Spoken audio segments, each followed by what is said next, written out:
Welcome to the show. I'm your host, Evan Edwards, and I'm here with Evan Edwards 2 and Evan Edwards 3. Before we start, why don't you guys tell us who you are?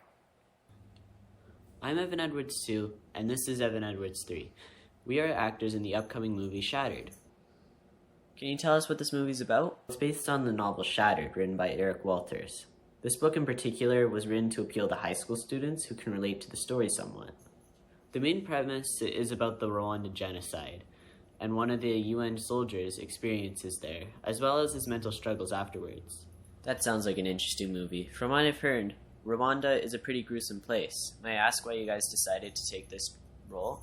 I have some friends who were in Rwanda at the time of the genocide, and I've heard stories that were never told on the news, and I wanted the chance to bring those to the light.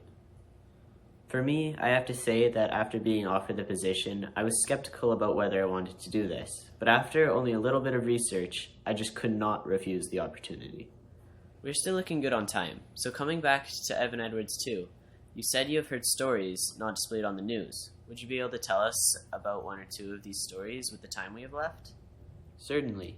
The one that stuck in my head the most was about the roads. According to one of the Rwandans who were living there at the time, the roads were swallowed by hundreds of corpses belonging to the victims of the tragedy.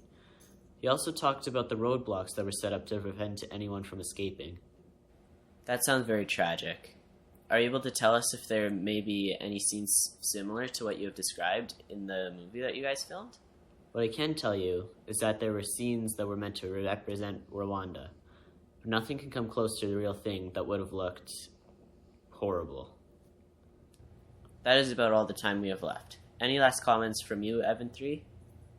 I have to say that this production was without a doubt one of my favorites to work on, and I just hope that everyone watching has a chance to learn about the devastation that happened in Rwanda. Thank you. That's all the time we have left. We'll see you next time.